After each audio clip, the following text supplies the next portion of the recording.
Bueno, esto es una grabación para la materia química de tercer año que corresponde para los cursos de tercero primera y tercero séptima de Néstor Mourinho, su servidor. Estaremos viendo, bueno, un poquito la presentación de la materia y vamos a dar nuestros primeros pasos en la química. Primero, antes que nada, quería una breve presentación mía. Acá pueden apreciar un par de fotos justamente mías en un par de viajes que realicé a Estados Unidos, a Bahía Blanca. También estuve dando una exposición en la UTN de Buenos Aires.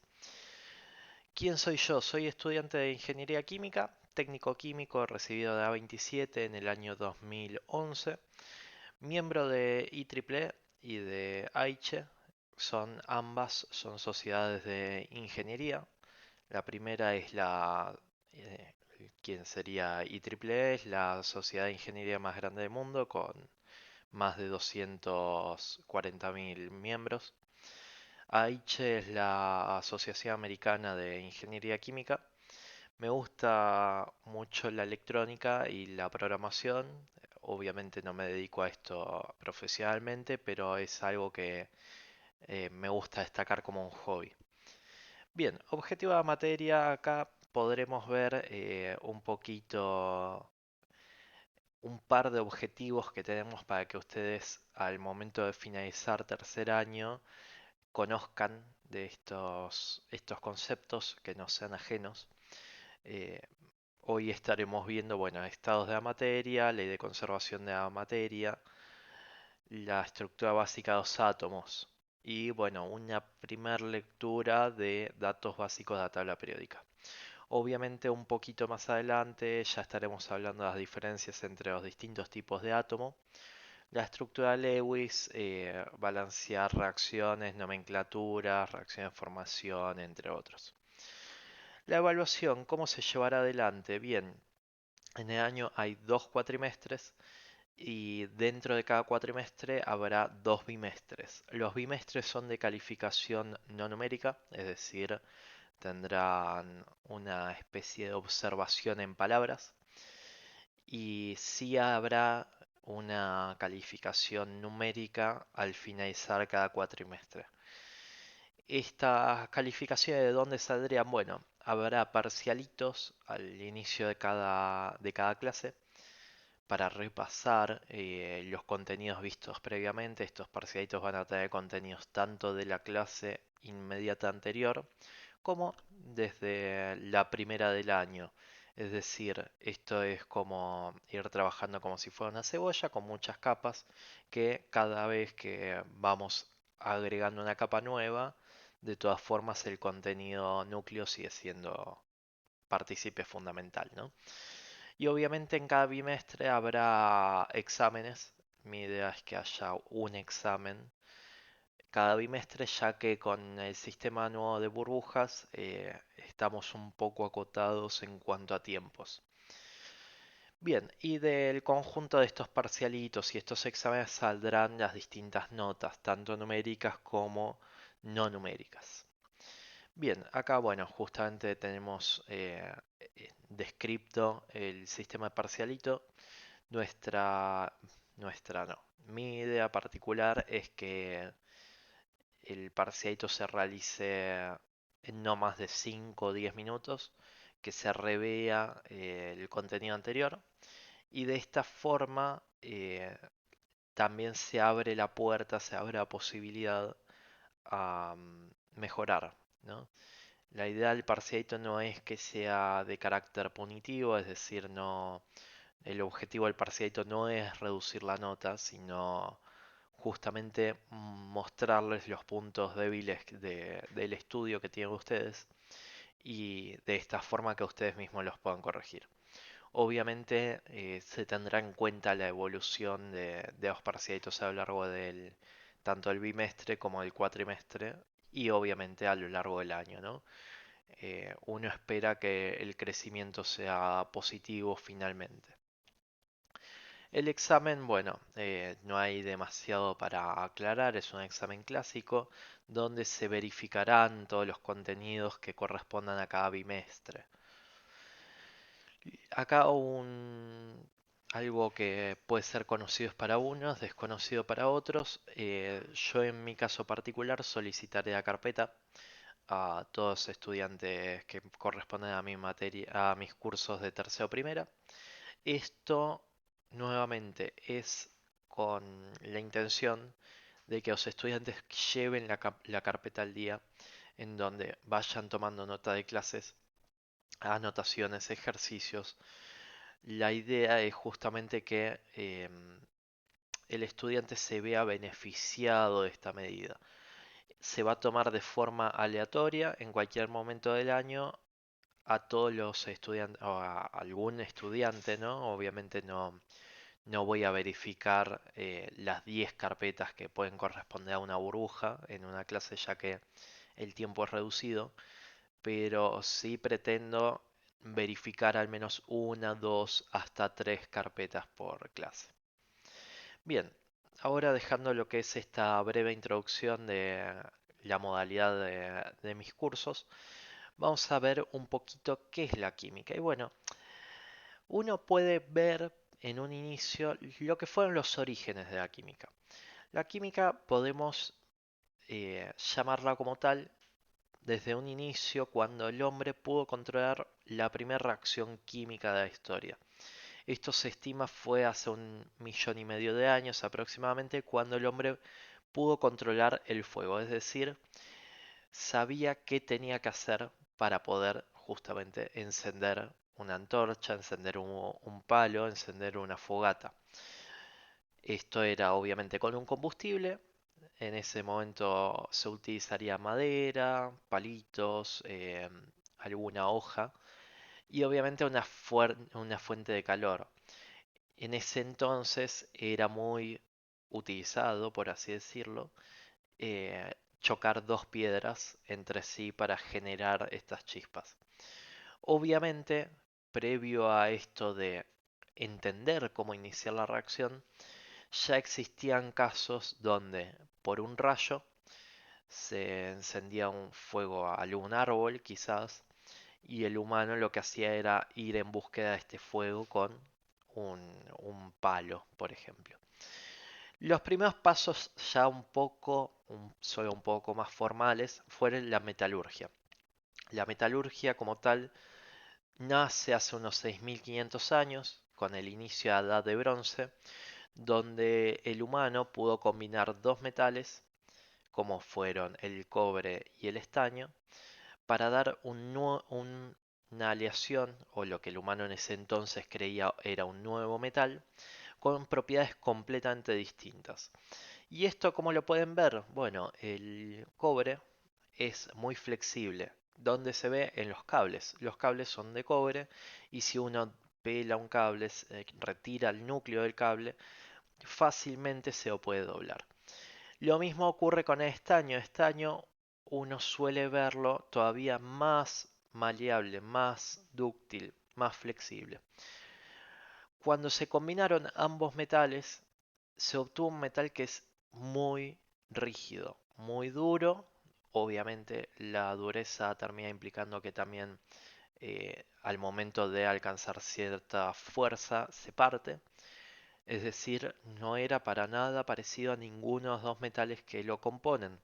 Entonces el humano cree que inventa un nuevo metal. Obviamente hasta este entonces ya había armamento y herramientas de metales. Sin embargo, esos metales eran medianamente puros, es decir, se utilizaba el cobre, se utilizaba el hierro en su forma pura, es decir, solamente ese metal. Obviamente esto siguió progresando, ¿no? Y el siguiente hito que me gustó marcar es el del vidrio. ¿Por qué el vidrio? Porque partiendo de la arena, es decir, granos que parecían de tierra, pero que solo se encontraban en la playa, al alcanzar mucha temperatura se formaba esta especie de vidrio primitivo, es decir, no era un vidrio transparente como los que solemos ver hoy en día, sino que era más bien como si no se hubiera terminado de fundir la arena. Y esto servía para contener líquidos, servía para contener sólidos, obviamente se podían armar frascos, vasijas, y esto dio un impulso muy importante a la química. ¿Por qué? Porque se pudo empezar a conservar un montón de reactivos, hoy en día conocidos como reactivos químicos. Bien, acá tomé otro camino, otra forma de definir la historia de la química, donde, bueno, la primera noción de química surge en Grecia, cerca del año 450 a.C., donde se definió a los distintos elementos, a las distintas sustancias. Se las definió en cuatro categorías, que eran sustancias de fuego, aire, tierra, agua, y estas sustancias se podían combinar entre sí para formar sustancias calientes, secas, húmedas, frías. Esto obviamente fue una primera aproximación. La historia de la ciencia demuestra que inicialmente la ciencia se mezclaba mucho con la filosofía. Y a partir de este momento, bueno, el hombre empezó a querer avanzar sobre lo que sería la química, es decir, combinar cosas, sustancias, ¿sí?, más simples para obtener sustancias más complejas. Y en esto surge lo que es la alquimia. La alquimia tenía como objetivo central, o bueno, es lo que todos terminamos conociendo, que es la obtención de metales preciosos. En el caso particular de lo que conocemos, la piedra filosofal. La piedra filosofal era, justamente algún filósofo lo habrá imaginado, dijo, bueno, ya que hay sustancias que se convierten en otras sustancias mediante alguna combinación de elementos, ¿por qué no poder convertir cosas en oro? Y obviamente tenía todo el sentido del mundo en el pensamiento antiguo, y se empezó a investigar, ¿no? Se empezó a realizar reacciones, a utilizar mucho material de vidrio para poder armar nuevos equipos que destilen cosas, que filtren cosas, embudos, balones, etcétera, con el único fin de conseguir lo que sería esta piedra filosofal. La piedra filosofal no se esperaba que fuera una piedra, sino que era un concepto, es decir, el concepto de combinar dos cosas y que aparezca el famoso oro. El inconveniente que trajo este sistema de la alquimia fue que dos alquimistas que estaban buscando el mismo objetivo, es decir, poder obtener metales preciosos, no intercambiaban información entre sí de sus experimentos.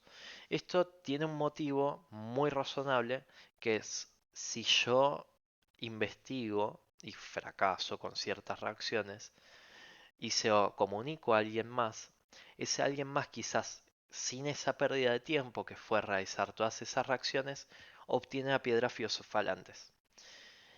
Y aquí se abre una especie de paradoja. Si todos tuvieran la piedra filosofal y todos pudieran obtener oro de forma ilimitada, ¿tendría valor el oro? No, claramente no. Entonces, lo que terminó fomentando este sistema alquímico es que, si bien se avanzó eh, un montón en la investigación química, podría haber avanzado increíblemente más, pero obviamente estaba en formas sectas, es decir, el alquimista solo le transmitía conocimiento a su aprendiz, no había información cruzada. Obviamente, alrededor de 1700, 1800, empieza a tomar muy lentamente forma el método científico. Es decir, había experimentos, se verificaban estas leyes, hipótesis, y obviamente todo esto se intercambiaba entre científicos. Los científicos comenzaron a enviarse cartas. Obviamente todo esto tiene que tener un sentido de época, es decir, si estaban en guerra no se iban a enviar cartas científicos de ambos bandos, pero empieza a tomar mucha mayor velocidad, mucha mayor sinergia entre científicos en sus investigaciones, ¿no?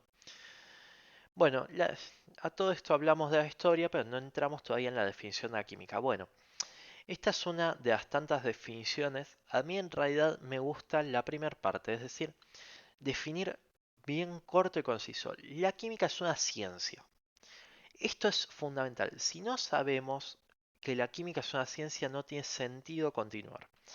Obviamente la química es una ciencia y después tenemos que entrar en el particular de qué tipo de ciencia es.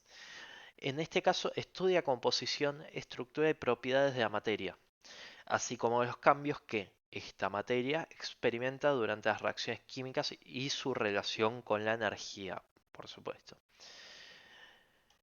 Bien, y ahora entramos entonces en la siguiente pregunta, ¿qué es la materia? Bueno, la definición más simple es cualquier cosa que tenga masa y ocupe espacio. Y la sustancia es una clase particular de la materia, es la forma simple y pura, es decir, las sustancias son las que no están combinadas con otras sustancias. En cambio, la materia sí es una combinación de sustancias. Entonces, el agua y el aire son materia. Pero ¿qué ocurre? El agua, al ser solo agua, es una sustancia, mientras que el aire es una mezcla de muchos componentes. Por ejemplo, el dióxido de carbono, el oxígeno, el nitrógeno, el ozono, el monóxido de carbono, etc. Entonces, en ese caso no es una sustancia, sino que es simplemente materia, porque tiene masa y ocupa espacio. Bien, en lo siguiente que vamos a ver, ustedes ya tuvieron en física una pequeña aproximación a lo que es la energía. La energía se manifiesta de muchas formas. Y en este caso lo que queremos vincular es la relación de los estados de la materia con la energía. Bien, tenemos acá tres estados de materia que conocemos todos hace años, que es el estado sólido, líquido y gaseoso. En este caso, obviamente, podemos observar a simple vista que estamos hablando de agua. Bien, uno ve macroscópicamente, es decir, a simple vista, que es un sólido, que podría ser un cubito de hielo, que es un líquido, que podría ser un vaso con agua, y que es el gas, que sería el vapor que sale por el pico de la pava.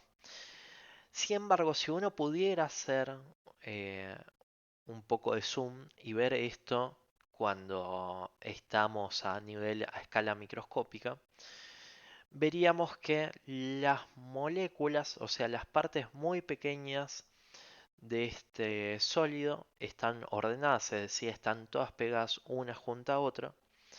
En el caso del líquido se empiezan a mover, se empiezan a separar entre sí, y en el caso gaseoso están todas separadas volando por todos lados.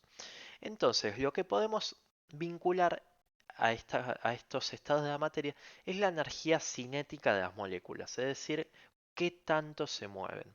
En el caso sólido dijimos que están quietitas, entonces la energía es más baja que en el caso gaseoso donde se están moviendo libremente por todos lados. Y obviamente esto tiene una vinculación con la temperatura, obviamente. El sólido está frío, el gas está caliente. Hay cambios de estado, ya conocemos la mayoría, obviamente vamos a pegarle un breve repaso. El cambio de sólido a líquido es la fusión, el inverso sería solidificación. De líquido a gas es nosotros solemos decirle ebullición o evaporación, mientras que la inversa es la condensación, como nosotros lo solemos llamar. Por último, hay intercambio entre los dos extremos, es decir, de sólido a gas y de gas a sólido, que estos son la sublimación inversa. Y acá, yendo un poquito más al detalle del termómetro, tenemos la temperatura como si fuera una unidad de energía, es decir, nosotros podemos ver qué tan caliente está la materia y obviamente esta temperatura, este calor, tiene que ver con el movimiento que tiene la sustancia. Nosotros dijimos que tenemos el sólido, que es el más frío, y tenemos el vapor, que es el más caliente. Y obviamente, a medida que se va calentando el sólido, primero, bueno, si no hay sublimación o sublimación inversa, lo que empieza a ocurrir es que se va transformando en líquido y el líquido se va transformando en lo que sería vapor en estado gaseoso. Y eso nosotros también lo tenemos que ver a nivel volumen, es decir, un cubito ocupa una pequeña porción y esto se va agrandando hasta que se vuelve una nube de vapor. Entonces hay una vinculación directa entre volumen y temperatura, que es lo que ocurre en los termómetros. Un termómetro a mayor temperatura tiene mayor volumen este líquido que hay dentro y a una menor temperatura tiene un menor volumen.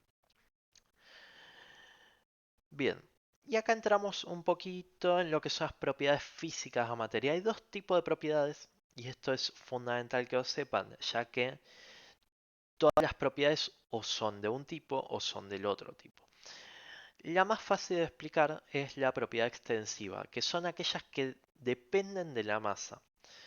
Entonces, mientras mayor es la porción de materia que tomamos, mayor o más distinta será esta propiedad. Ejemplos de esto: longitud, volumen, peso, entre otras.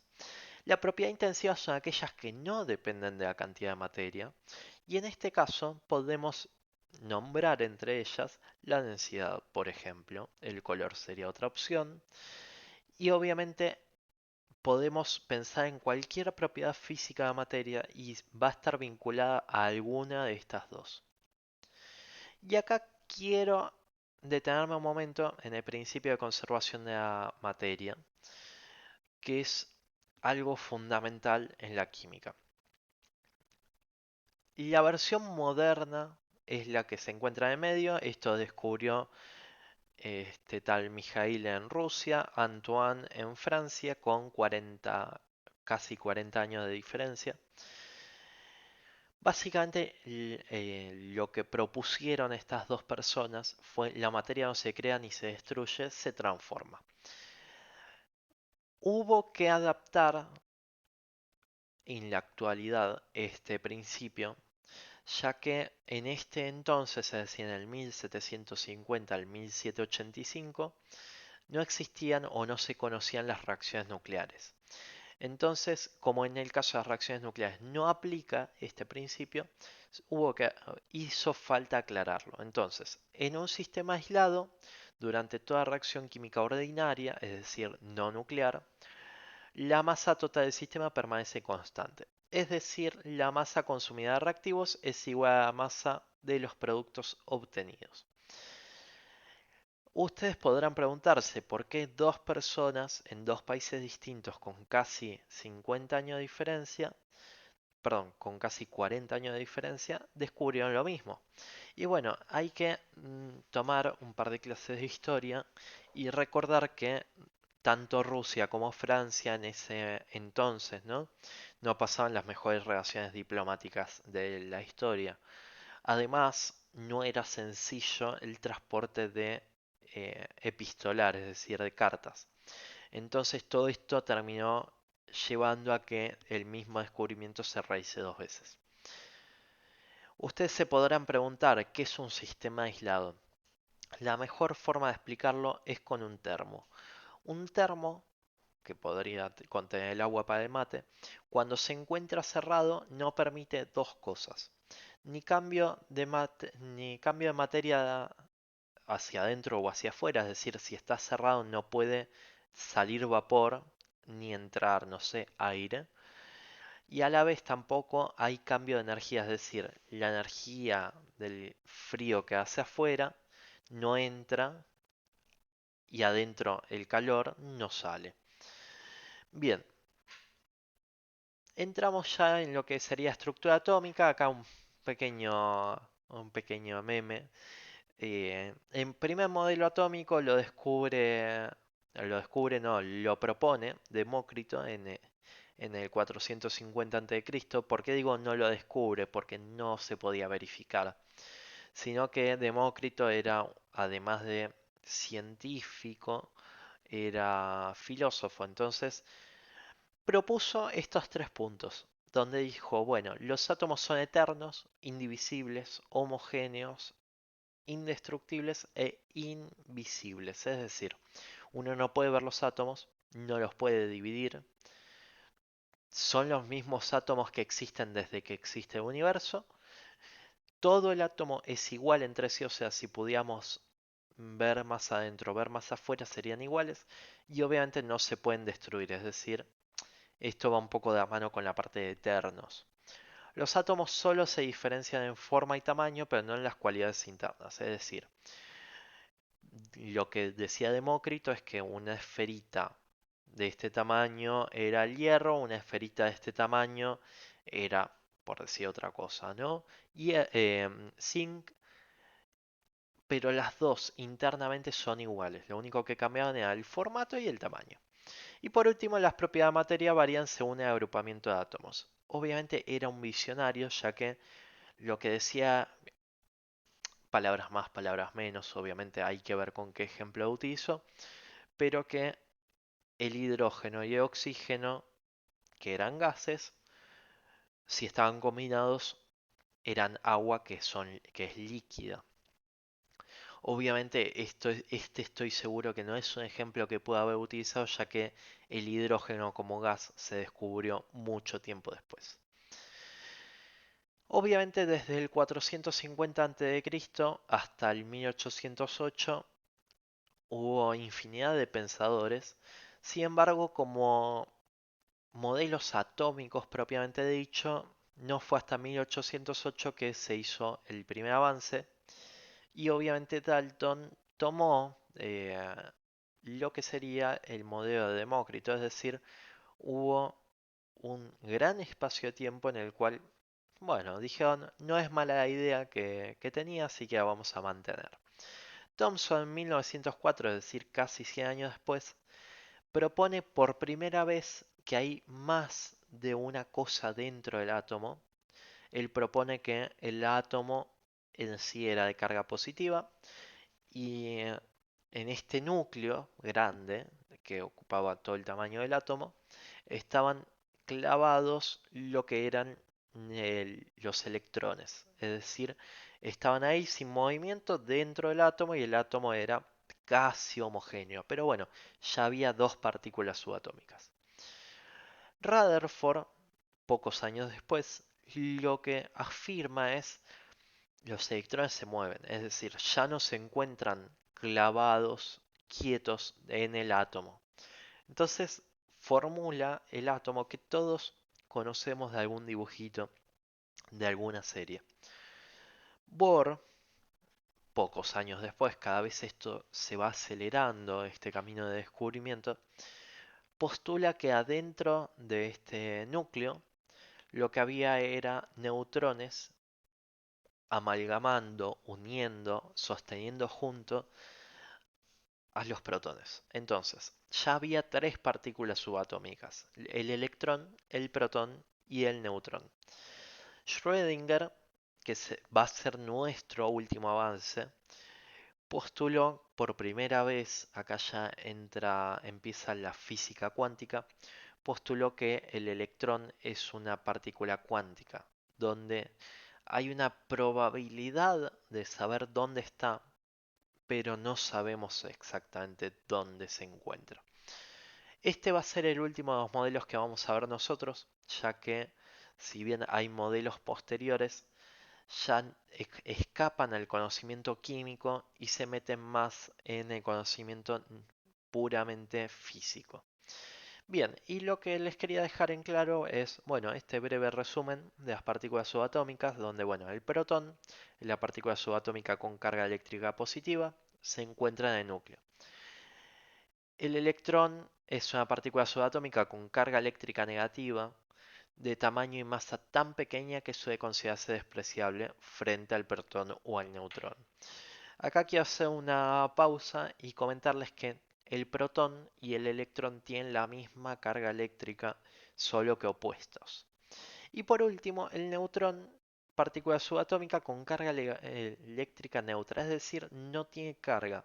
Se encuentra en el núcleo y estabiliza el mismo, permitiendo a varios protones que puedan coexistir sin repelerse. ¿Qué ocurre? ¿Por qué tiene que existir el neutrón? En el núcleo están los protones. Los protones todos tienen la misma carga y es positiva. Entonces, entre sí se repelen. Los neutrones vienen a trabajar de separadores que el protón se pega al neutrón. Aunque se esté repeliendo con el otro protón, la fuerza protón-neutrón es más grande. Entonces, ese núcleo se mantiene estable y no se parte. Bueno, y ahora entramos un poquito en un repaso de la tabla periódica y no quiero entrar en demasiada profundidad, ya que esto vamos a ver todo el año y de hecho toda nuestra carrera. Pero básicamente lo que les quería hacer es una breve presentación, decirles esto es la tabla periódica de los elementos. La tabla periódica, como su nombre lo indica, está agrupada de forma periódica, es decir, hay propiedades que se repiten cada ciertos lugares. Entonces, lo que podemos observar a simple vista es que nosotros tenemos acá en el medio por colores categorizados cada bloque. Entonces tenemos metales alcalinos que se encuentran en la primera columna a partir del litio hasta el francio, alcalinoterrios desde el berilio hasta el radio, metales de transición, que es todo el bloque que va desde el escandio hasta el copernicio. Obviamente estos elementos de la última línea son extremadamente nuevos, así que puede que sus tablas periódicas no tengan con estos nombres. Bien, luego tenemos aquí abajo los lantáneos y actínidos, los llamaremos elementos nucleares porque son de esa forma, son elementos, son metales de transición interna. Nosotros en el colegio no los vamos a trabajar, pero es importante que sepan de dónde provienen. Los metales de transición que nombramos antes, desde el 21 hasta el 112, son los llamados metales de transición externa. Luego tenemos lo que en esta tabla dice otros metales. Esto en sus tablas puede ser que se llamen metales pobres, es decir, son metales que las propiedades metálicas son muy tenues, es decir, está perdiendo sus propiedades metálicas. Luego tenemos metaloides, que es esta franja en diagonal color verde, que son sustancias que ya tienen propiedades que son tanto metálicas como no metálicas. Por último tenemos los no metales, que es este triángulo de 6 elementos. Los halógenos son no metales también, pero tienen propiedades muy no metálicas. Vamos a decirlo de esta forma, ya lo vamos a ver más adelante. Por último, el grupo más nuevo de la tabla periódica es el de los gases nobles. ¿Por qué es el más nuevo? Porque estos gases nobles solo se encuentran en la naturaleza solos. Es decir, el helio no se encuentra combinado con ningún otro elemento. Entonces fue muy difícil para los científicos encontrarlo, hasta el momento en el cual pudieron comenzar a hacer tratamientos químicos y físicos muy agresivos de la atmósfera para lograr justamente verificar todos estos elementos que había aquí. El neón es el que nosotros, tanto el neón como el helio son los más conocidos por nosotros, ya que el helio es el que se utiliza para los globos aerostáticos y el neón es para las luces justamente de neón. Obviamente el argón últimamente se estuvo utilizando para las luces de los automóviles. Bien, ¿cómo representar a un átomo? Y acá hay tres cosas para tener en cuenta. Por un lado, el símbolo del elemento, que si nosotros vemos es el símbolo químico que está escrito aquí en mayor tamaño. Por ejemplo, el del hierro es la letra F seguida por una E minúscula. Importante esto, siempre que sea el mismo elemento, solo va a haber una letra en mayúscula. La siguiente sí o sí debe ser minúscula. Y acá hay dos números. Por un lado el número másico y por otro lado el número atómico. El número atómico es el que nos define qué elemento es. Por ejemplo, el hierro, el número atómico es el número 26. El hidrógeno es el 1, el helio es el 2, el oxígeno es el 8, etc.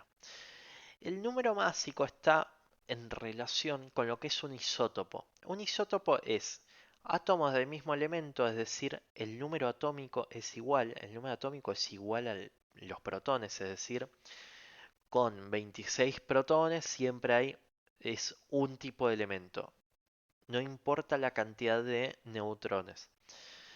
Y bueno, según la cantidad de neutrones van a ser distintos isótopos, pero todos van a seguir siendo isótopos de la misma sustancia. Un ejemplo para ver esto es el hidrógeno. El hidrógeno que todos conocemos se encuentra en el periodo 1, grupo 1, tiene 1 en su número atómico. ¿Esto qué significa? Que tiene un protón. Normalmente el hidrógeno que más abunda en la naturaleza es el hidrógeno, simplemente se lo conoce así, con un protón y un electrón. El siguiente es el deuterio. Ese deuterio es el que se utiliza para el agua pesada en las plantas nucleares y es el que tiene un protón, un neutrón, ambos en el núcleo, y por otro lado un electrón. Y por último tenemos el tritio. El tritio es la sustancia que se utilizaba en los relojes de pulsera, por ejemplo, que permitía que brillaran las agujas en la oscuridad. Este tritio lo que tiene es un protón, dos neutrones, todo esto en el núcleo, y por el otro lado un electrón dando vueltas afuera, ¿no? ¿Esto qué quiere decir? Hidrógeno tiene una partícula subatómica de núcleo, deuterio tiene dos y tritio tiene tres. Estos tres, estos dos y este siempre tienen un solo protón, es decir, siempre es hidrógeno porque tiene un protón. Lo que cambia en este caso es la cantidad de neutrones. Y acá vamos a entrar en el último tema de la clase de hoy, que son las sustancias. Las sustancias se definen como sustancias simples o compuestas. Las sustancias simples son las que solo contienen un solo tipo de átomo, sin importar la cantidad. Y acá tenemos tres ejemplos. El helio solo tiene un átomo y es de helio. El oxígeno molecular tiene dos átomos de oxígeno. Y el ozono tiene tres átomos de oxígeno también. Entonces, en los tres casos solo hay un elemento, pero tenemos distinta cantidad del mismo. Acá quiero hacer una aclaración, son aquellas sustancias que solo contienen un solo tipo de elemento, un solo elemento. Bien, las sustancias compuestas son aquellas que contienen más de un elemento, en realidad acá es simplemente para que lo corrijan, sin importar la cantidad. En este caso tenemos el agua, de ejemplo, H2O, es decir, tenemos dos hidrógenos y un oxígeno. El dióxido de carbono tiene un carbono y dos oxígenos. Y el amoníaco tiene un nitrógeno y tres hidrógenos. Acá quedaríamos. Les agradezco prestarme atención en esta clase virtual. Lamento si no la hemos podido tener presencial. Obviamente la idea es no retrasarnos, así que va a haber más clases grabadas. Y la idea también es que aunque ustedes tengan que faltar por algún motivo, como puede ser alguna enfermedad, algún accidente o cualquier otro motivo válido, que no se retrase la clase. Yo les pido por favor que sean conscientes en este sistema de la pandemia. Tenemos realmente un tercio de las clases de forma presencial. Entonces hay que realmente ser criteriosos y estar atentos y seguir el ritmo de las clases. Lamento no poder ir con un poco más de relajamiento, un poco más lento, pero bueno, son las situaciones que nos apremian este año y yo creo que nos vamos a poder llevar muy bien. Así que nada, les dejo un saludo, cuídense y nos estamos viendo en estas semanas.